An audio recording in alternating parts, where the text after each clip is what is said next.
जंतुओं में जनन। जंतुओं में सबसे पहले हमको जानना है कि ये जनन क्या चीज है। जंतु तो हम लोग जानबे करते हैं, जनन को हम लोग जानते हैं कि जनन क्या। देखो, अपने ही जैसा संतान की व्युत्पत्ति करना क्या कहलाता है? जनन कहलाता है। व्युत्पत्ति जो है, ये व्युत्पत्ति संस्कृत भाषा है, इसका हिंदी क्या होता है? उत्पत्ति होता है। और उत्पत्ति या व्युत्पत्ति का मतलब होता है पैदा करना। यानी कहने का मतलब ये सेंटेंस क्या बोल रहा है कि हम अगर आदमी छिके तो आदमी बच्चा की करबे, व्युत्पत्ति करबे या निर्माण करबे या पैदा करबे, यानी हाई ना कई बोल कि हम कारो छे हमरा बच्चा कार्य होते तब वह जनन कहलाते, ऐसा बोल रहा है? नहीं। इसका कहने का मतलब है क्या कि व्युत्पत्ति का, अगर जानवर है तो वो किसको व्युत्पत्ति करेगा? जानवर के बच्चे को ही व्युत्पत्ति करेगा। बिल्ली है तो बिल्ली के बच्चे का ही निर्माण करेगा ना। कुत्ता है तो कुत्ते के बच्चे ही निर्माण करेंगे, तो उसी को हम लोग क्या कहते हैं? जनन कहते हैं। तो यहाँ तो क्लियर है। अब देख यहाँ की लिख लो, जनन की विधि। जनन की विधि, जनन की विधियां। देखो, जनन जो होता है ये दो प्रकार का इसका विधि है। एक तो डायरेक्टली बच्चे देते हैं, तुम लोगों ने देखा होगा, क्या देता है कि नहीं? और दूसरा वो है जो कि अंडे देते हैं। अंडे देने के बाद वो क्या करते हैं? उससे बच्चा का ये करते हैं।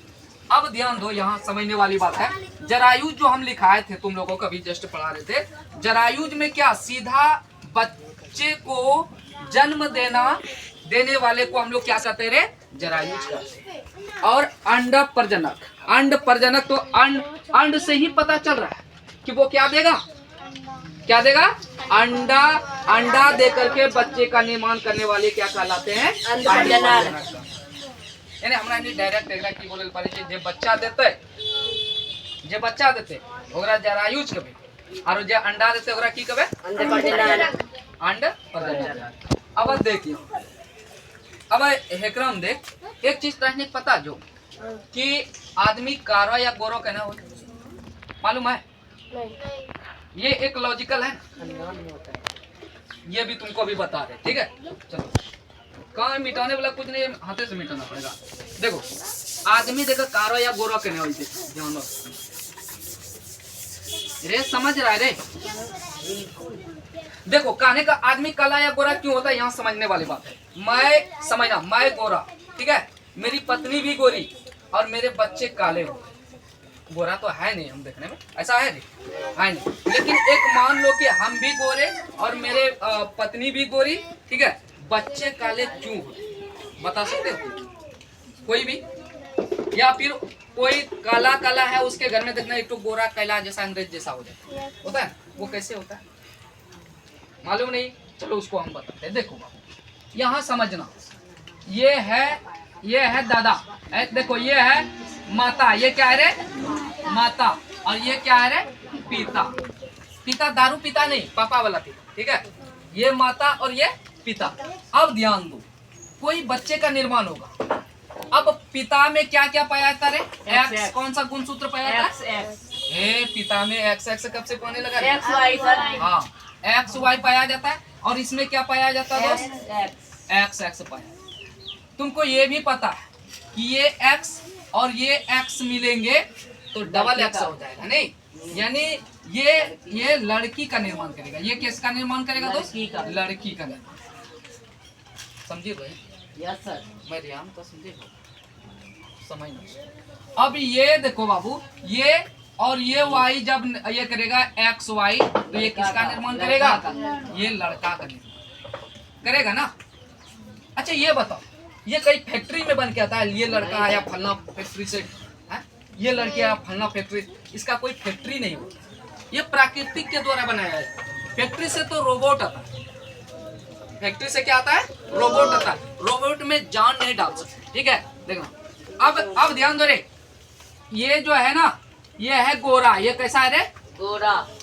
गोरा। और ये भी कैसा है रे? गोरा। गोरा। ऐसा नहीं फेयर लवली लगाया, ऐसा है? नहीं सर, फेयर लवली नहीं लगा।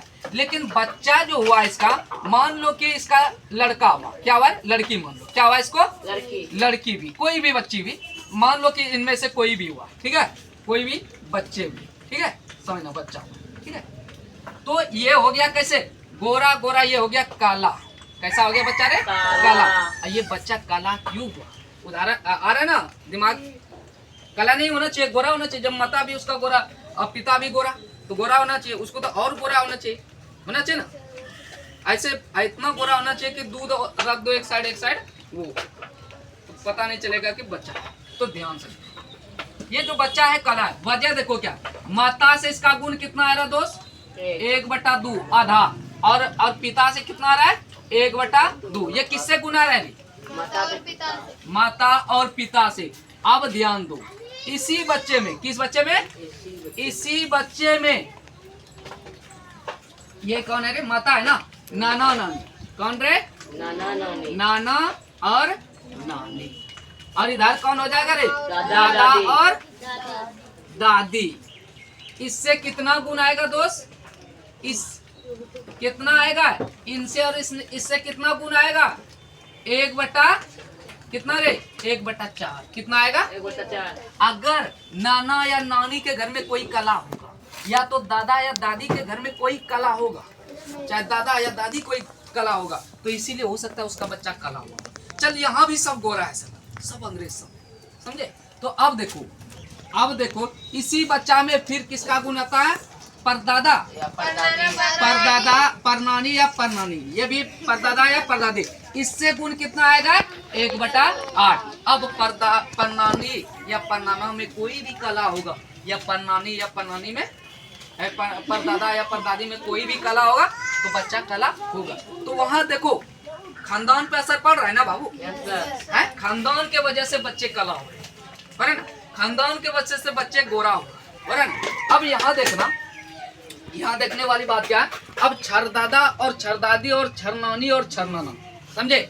अगर यहाँ भी सब गोरा है, इधर भी गोरा है, यहाँ भी गोरा है, समझे। वो यहाँ तक अभी तक हम लोग समझ नहीं क्या, यहाँ सब गोरी है, तो बच्चा काले हो गए, बच्चा काले क्यों, आखिर तो यहाँ तक पहुँच गए हम लोग, फिर भी अभी तक पता नहीं चला है कि बच्चा आखिर कला क्यों। तो बच्चा कला इसलिए है कि हो सकता है कि अब छरदादा छरदादी छरनाना छरनानी में कोई जरूर कला होगा, 100% ये कोई होगा, इसलिए उसके खानदान का असर है, इसलिए बच्चा क्या है, कला। तो डीएनए का प्रभाव पड़ता है ना, है? तो इससे कोई ये होता है कि कोई खूब कला है, दोनों तो गोरा हो गया, तो कोई दिक्कत वाली बात है नहीं। तो इससे देखो अपने माता पिता से उसमें कितना गुण आता है, बाप और माँ से आधा गुण, बाप से आधा गुण, माँ से आधा गुण, फिर दादा दादी नाना नानी से 1/4 गुण आता है। समझ में आया, यही है बायोलॉजी, है ना। इनको तुम लोग को समझ में आया। अब कोई पूछेगा कि आखिर बच्चे रे चाय कब से रखा हुआ है, चाय पड़ा हुआ, चलो ठीक है, आप थोड़ा चाय भी पी लेते, अब पड़ा हुआ तो काहे छोड़ेंगे, ठीक है। इनको बच्चे, कौन सा बच्चा काला था गोरा था, काला समझ में आया आप। चलो थोड़ा चाय पी लेते।